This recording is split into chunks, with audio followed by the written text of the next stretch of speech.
Welcome to Picnic of the Century. Picnic of the Century is a podcast designed to share encouraging messages that will motivate people. In Picnic of the Century, Claude, my co-host, and I sit down over a virtual picnic to share and discuss stories of faith, resiliency, challenges, determination, and success. Claude is from the Boomer generation, and I am from Generation Z. And you know, when those two generations come together, it makes for a wonderful conversation. We all have a gift, but it does not just appear. In other words, your potential is not automatic. It must be developed. We must figure out what that gift is, and that journey is not always linear. Today, we will talk with Claude about finding your path and what led him to what he's passionate about today, caretaking. But before we dive in, we want to express our deepest gratitude for all of you tuning in. Whether you're on a commute or just relaxing, we really appreciate you joining this episode with us. Now let's begin our conversation with Claude. Hello, James. Hey, how are you? I am good. Yourself? I'm doing very well. Good. I'm doing very well. Yes. So, discovering your personal path is a lifelong pursuit. But it's often after high school when the training wheels comes off and the world opens up that the journey sharpens into focus. It's the moment where choices become real, independence takes root, and the abstract dreams of childhood begin to shape into something tangible. So, can you share with us, how did you get ready to present yourself well, going into the real world after high school, making that choice to go into the marketplace? Actually walk into the company. Yeah. You could actually walk into the company and you could ask them, are you looking for some hard workers? Yeah. And they would say yes. And I still remember the guy that interviewed me there at Nutty Club. Mm-hmm. His name was Peter. And he talked to me and he says, when can you start? Well, I can start tomorrow. It was really easy because in the 60s and 70s, it was really easy to get a job, very easy. And but I think the way I presented myself, I think that I wanted to look clean. I wanted to, present myself, as that I wanted the job, and I know that if they hired me, that they wouldn't be sorry. Yes. Yeah. And in those days, were you guys concentrated on things like resumes as well? Did you have to prepare that kind of stuff, or was it just walking in and just having a chat? Well, in those days, at first was more an application. You would fill out an application. Oh, okay. And especially this first job was okay. But I remember when I worked at CN, then that was a little more complicated. Then they wanted more like. They wanted references, that. Eh? Yeah. And I've done that. And, you would always, and then that's when I started realizing that I had to keep all these things, and when I went to an employer, I would ask for that. Like if I left a job, I would say, okay, I would like to give me a paper that tells me what kind of worker I was. Yeah. And they would give me these different letters that I would present. Yeah. And would say that it would actually help me to get a job. So some kind of reference. I mean, we still do that today. Mm-hmm. Like any job you apply for, they still ask for references. They still do background checks, right? So it's kind of nice to know that there are some similarities from back in the day to today, but it seems like it was more your interpersonal skills that got you in the workplace. Oh yeah, I'm sorry. No, in those days it was it was more like, yes, yeah, how you present yourself. Yeah. And you were like, you had to go in there and, sort of sell yourself to, I want this job and make it like, and it turned out good. Yeah. So, it turned out good. yeah, tell us a little bit more about your work experience. Well, this other job I had, I worked a bit at motor coach industry, and those jobs to me, like motor coach was the kind of job, was a good job, was nice, but it was like not, to me, like I'm finding those were not my jobs. See, after a while I would work there, like let's say, I think I was there 5-6 years, and I found out that no, this is not for me. Oh, okay. Because the reason I thought, well, it was not a clean place. It was like I was working sort of with the welding departments. Yes. And they were like sort of like, it was quite it was not for health. It was not good. Yeah. And I could see that. And I thought, no, this is not for me. So when you found that you didn't like this job, was it hard to commit? Yes, it was. Yes, it was sort of hard to commit, but I mean, I've always tried to do my best on the job. Yeah. But I mean, I did leave that job, and then I ended up with the school division. I went there, and that's where I think I was really fitting in. Why do you think so? I don't know. I think I was like more with people, and I was a people person, and more caring and caretaking. Yeah. That's when my caretaking kicked in. That's when you found your superpower. I did. So you're saying that relationships, your ability to build relationships and nurture those relationships is why you felt that job at the school division. Even with the children, with the kids, I would, they would, always even wanted to help me out sometimes. And Mr. Claude, can we help you? And I said, no, I'm sorry, you can't work with me. Yeah. But the kids were good, and the teachers were very good, and I wasn't scared to help them out and to go out of my way, and I really fitted well in there. Yeah, so it sounded like you had a lot of character, a lot of integrity, even when you didn't like the jobs, and I think that's something we all should take into consideration, that even if we don't like a job, we should still have character and integrity and do it until we find something that we do like, right? I know for myself, whenever I didn't have character or integrity in the workplace, I was passed up on.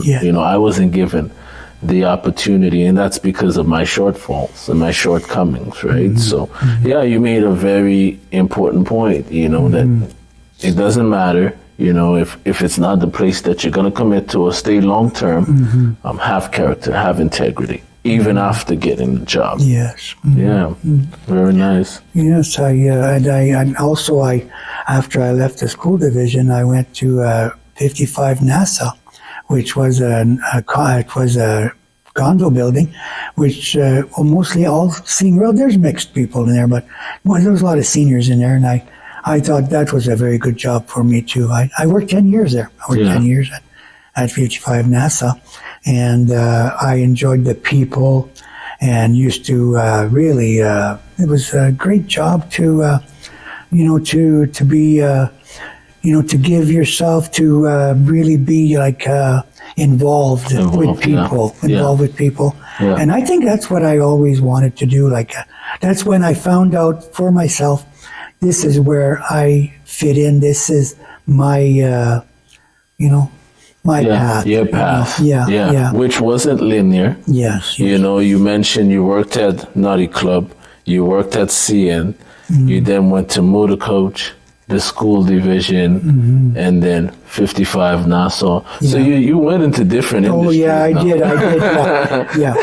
But when I look at the school division and 55 Nassau, it seemed like I was still working with the people, and I was still in my comfort zone. Yeah, I think that's when you started to realize, okay, I'm feeling something for this stuff. Yeah. You know, like I want to go there. Like it's calling me. This is what I like to do. Yeah, it was like a calling. That's for sure. Yeah. And I always say to people, young people too, that are looking for work, or find something that you like, and you know what, if and I'm not saying to quit your job or anything, but find something that you're going to really enjoy, and you'll feel good too, and you'll feel more healthy. You'll feel good. Your health will be good, and you come home. You're not all upset. You got a place that you enjoy being in. And you give your 100%. Yeah, and the fact of the matter is, you don't know until you try it.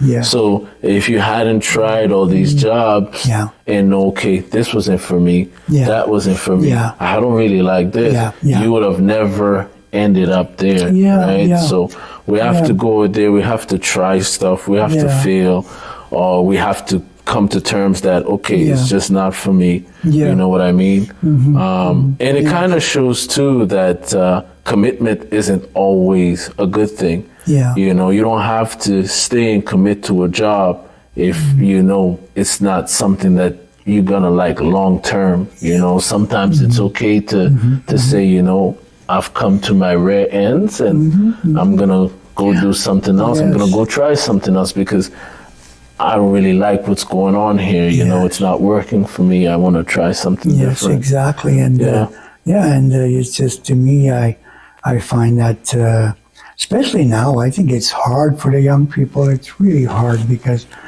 some young people have degrees, and my heart goes out to everyone who has a hard time. And sometimes people shut the door. It's not good, eh? You get discouraged, but don't get discouraged. I think sometimes we, like people with degrees, I think sometimes we do that to ourselves because we have a big expectations that once I graduate college, this job is automatically for me.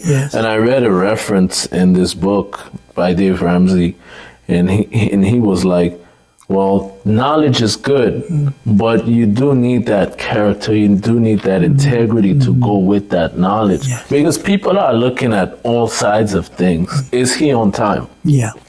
When he comes to work, is his clothes well ironed? Is he professional in the way he speaks? Is he professional in the way he prepares the documents? You know what I mean?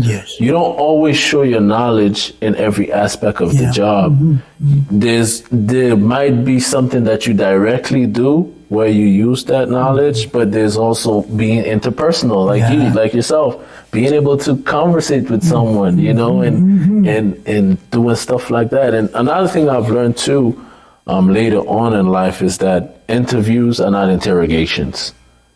I feel like sometimes as graduates, we go into interviews and we're quiet, and it's like you're interrogating me. It should be a business conversation more than anything. It should be a conversation, because you're trying to figure out if you're the right fit for this job.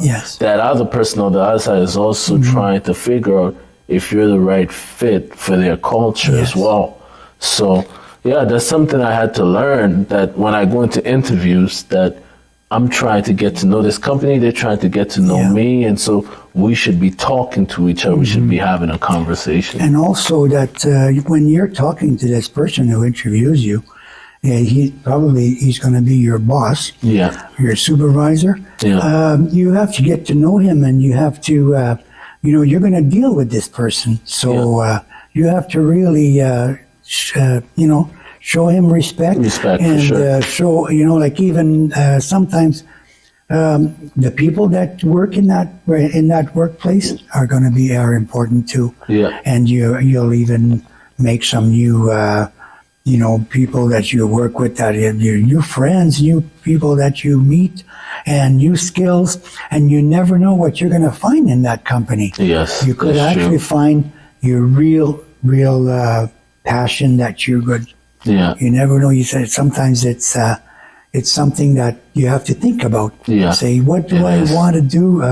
What do I like? Or do I want to, make up your mind and think of what do I want to do, and just kind of don't think that, I can't do that. You can do it. Yeah, You for can sure. do it, for sure. Yeah, so Yeah. Romans 12. You were going to say something? No, this is fine. This is, yes. Yeah, so Romans 12:6 says, having then gifts differing according to the grace that is given to us, let us use them. So that's just saying we all have gifts. All of us, different gifts. Did you find your gift? Do you feel like you found your gift? Oh yeah, I think my gift is probably giving myself, giving my time. Yes. Yeah, giving, like not being afraid to help someone, and Yeah. I think that was one of my gifts, where I was never afraid to really, yes, I can do that. Yeah. I can help. I can help you out. Yeah. Like I enjoyed that. Yeah. Yeah. It's visible too, because I've been in your life now and I've seen all these people you've helped, and even you were helping me myself in my previous job as well. And I could visibly just see it, just see the gift, that willingness to help, and you're very courageous as well, because if someone asks you to do something, you're gonna sacrifice yourself. You're gonna go and do it. It doesn't matter what situation it is. And one situation I recall is your daughter's car wash. Oh, yeah. I think they were going to Calgary or something like that, and you had to dress up like a clown. Oh yes, that's right. Yes, so I could raise the money. Yeah, raise the money. Raise the money. And, yes, and, I did that, and very well. We raised a lot of money. Yes. Yeah, and she was able to, use that opportunity, right, and go to Calgary and do her thing. But I was saying, I don't know how many people would do that, some people are just, they just don't have that courage, right? And some people are just, they're born with that kind of gifting. They're courageous. They're willing to help someone. Yes, for sure. And I think you should, help your family. Help your kids, just like sometimes, don't let them have a hard time. They don't have to have a hard time. Yeah. If they're your children, they're your, be there for someone. Yeah. Yeah, and you always get it back. Yeah, you always do. Back. Yeah, it's true. Yeah. Mm-hmm. Yes. So I have a general question. How do you know when something is not for you? Well, to me, I think I ran into a few things like that. Yeah. And I kind of figured, like I didn't want to quit my jobs, like that, eh? Yeah. Because sometimes people think, he's a quitter. Yeah. He's a quitter. He's a quitter. So you get a kind of a label, eh? Yeah. So anyway, nobody wants that label. Yeah. But anyway, what I'm trying to say is that you don't stay on somewhere where you're not happy. You're not happy, or sometimes it can make you ill. It makes you sick if you're not in a place that you're staying there. You're saying, well, I have no choice. Yeah, I think everyone has a choice. Yeah, and that's true. And can make a good choice. And if you're on a job that you think that you're not going nowheres with that job, then maybe find something else. Yeah. But I've seen people that stayed on jobs for a lot of years, and I've talked to them, and I've said, "Oh my goodness, you've been there 20 years. That's good for you." I'm proud of a person like that. Well, that shows good commitment, for you. right? Good for you. Yeah. And I said, I hated that job. Yeah. I never liked it. Oh but I do it because, I do it because I'm, this is what I can do, and it brings the bread and butter, and like some people think like that too. Yeah. It'll buy the bread and butter, like that. And that to me, I think you don't want too much. You're not expecting that much from yourself. Yeah, it's almost like they're not curious enough. They're not curious enough to find what they're good at, you know, what that gifting is. It's almost like they're settling. They're satisfied, you know, it pays the rent, you know, or it buys the food for the family, and we're good here. But what is that calling on your life? You know, what is that purpose? You know, you were born to do something. You know, for sure. Why can't you go and just figure what that thing is and try it and see if you're comfortable with it, right? Yes. Yeah. I think more people need to just find their purpose. You know, and a book that did that for me was John Bevere's book, Multiply Your God-Given Potential. I didn't know my potential, you know, until I found this book. And through reading it, slowly I started to be honest with myself. You know, I started to write down the things that I do easily, that comes easily for me, that doesn't come easy for someone else. I really like speaking. I remember my wife and I being at a speaking engagement in front of 300 people, and I'm standing there, I'm speaking and smiling because I was having so much fun. So I'm standing there speaking in front of 300 people, and like I'm speaking and smiling, and I feel so good, you know. And ever since that day, I've thought, you know what? That's something that comes easy for me, you know? Another thing that comes easy for me too is management. You know, I love managing stuff, but I didn't know, right? Until I started to read this book, and it started to show me godly principles like Romans 12:6, having then gifts differing according to the grace that is given to us, let us use them. I have a purpose, you know, we all have one, you know, so it's important for us to find it. So, mentioning that, is there something that you're proud of? What is something that you're just overly proud of, you know, during this whole journey of finding yourself and finding your path? Well, to me, when I look at my life, like all those years, I feel proud. I feel that I did fine. I did okay. I did good. Like I said, I didn't graduate. Those are just setbacks.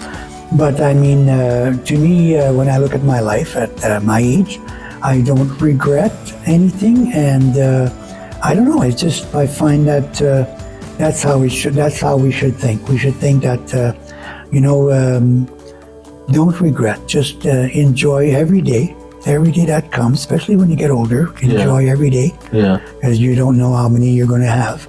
And to me, when I think about my life, I think that was good. It was good, you know. Yeah, that's really good. And I'm hoping the good Lord says, "Well done, faithful servant." Yeah, exactly. Yeah, I'm hoping that too. Yeah. And so, do you have wisdom for our people today? Yes, I want to look at the young people and tell them that, you know what, just go out there. And I know it's not easy, because now, especially with you put in, like they always say that you have to send your resume. You email the company, and I know that's hard. And you just don't give up. And just try your best. And if you have an interview, just go there and do your best, dress up, and really impress that person. And out there, I wish everyone the best in the workplace. That's all.